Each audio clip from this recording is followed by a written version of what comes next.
Continuando con lo que mis compañeros han hablado, vamos a hablar un poco sobre las diferencias. El legislador estableció la base comparativa fundamental en los distintos tipos penales, por lo tanto, se puede determinar características diferenciadoras del tipo penal de robo con las siguientes. Diferencias con la extorsión. En el robo, el agente puede emplear la violencia física o la violencia psíquica. En cambio, en la extorsión solo se concibe la violencia psíquica o moral. En el robo, la violencia y el apoderamiento o la entrega que le da lugar al apoderamiento son simultáneos. Por el contrario, en la extorsión, la violencia moral actúa con un intervalo de tiempo. En otros términos, como dice Soler, la extorsión se diferencia del robo por la discontinuidad inherente a la intimidación. Diferencia con el hurto. Ya se ha mencionado que en el hurto no existe la violencia en contra de las personas. Por el contrario, la violencia vista desde distintos aspectos constituye la característica fundamental del robo. Diferencia con el secuestro. Este tipo penal fue ubicado en los delitos de carácter primordial. Ambos tipos penales son pluriofensivos. Se diferencian que en el secuestro la violencia está dirigida a privar a la persona de su libertad y exigir una recompensa futura. En cambio, que en el robo la privación de la libertad suele ser circunstancial y el objeto inmediato es la disposición de una cosa. Seguimos con el tema de la ubicación del tipo penal de robo en el Código Penal venezolano. El robo se encuentra tipificados en el libro segundo, título 5 de los delitos contra la prioridad, la propiedad, capítulo 2, del robo, de la extorsión y del secuestro. En los artículos del 456 al 458, la extorsión y del secuestro en los términos siguientes, dicen en el artículo 455, quien por medio de la violencia o amenaza de graves daños inminentes contra personas o cosas hayan constreñido al detentor o a otra cosa presente en el lugar del delito a que le entregue un objeto mueble o a tolerar que se apodere de este, será castigado con prisión de 6 años a 12 años.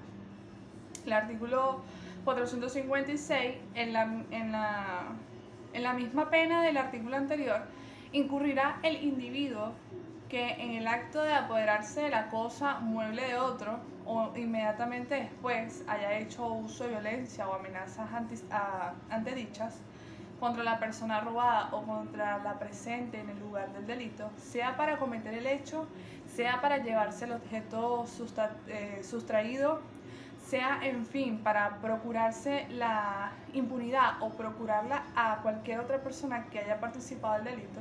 Si la violencia se dirige únicamente a arrebatar la cosa a la persona, la pena será de prisión de 2 a 6 años. Párrafo único. Quienes resulten implicados en cualquiera de los supuestos anteriores no tendrán derecho a gozar de los beneficios procesales de la ley.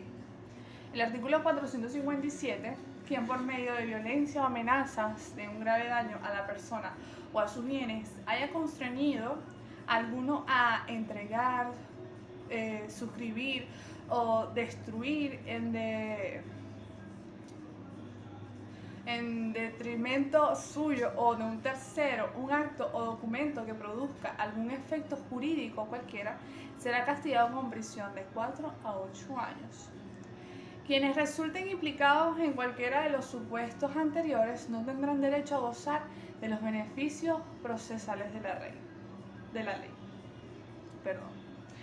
El robo previsto en la ley sobre el hurto y robo de vehículos automotor.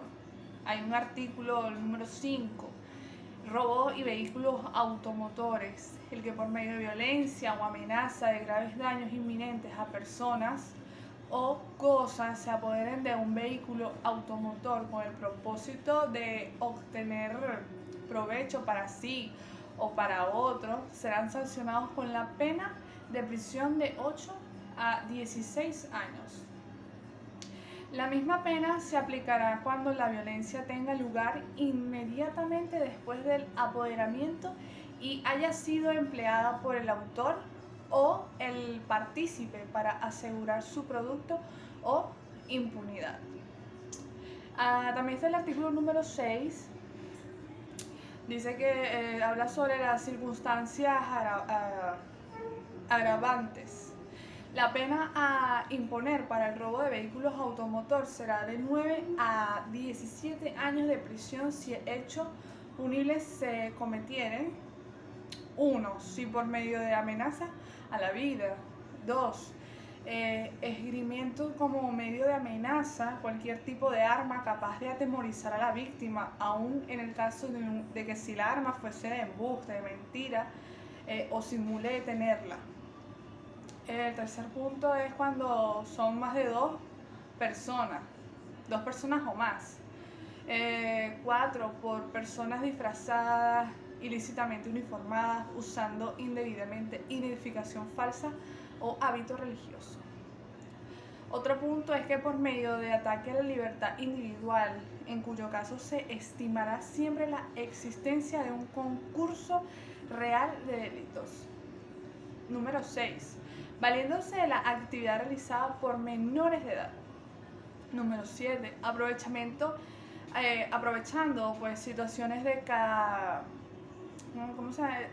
calamidad, infortunio o peligro común. 8. Sobre vehículos automotores que sean destinados al transporte público, colectivo o de carga. 9. Sobre vehículos automotor que permanezcan a los cuerpos policiales de seguridad pública o sobre vehículos destinados al transporte de valores. 10. De coche o en lugar despoblado o solitario. Número 11. Mediante penetración o permanencia arbitraria, engañosa o clandestina en lugar habitado o en sus dependencias inmediatas, aunque allí no se encuentren sus moradores. 12. Aprovechándose de las condiciones de inferioridad física o indefensión de la víctima. El artículo número 7 habla sobre la tentativa de robo. El que iniciare la ejecución de un delito de robo de vehículo automotor, aun cuando no logre su consumación, será castigado con pena de prisión de 6 a 7 años. Muchísimas gracias.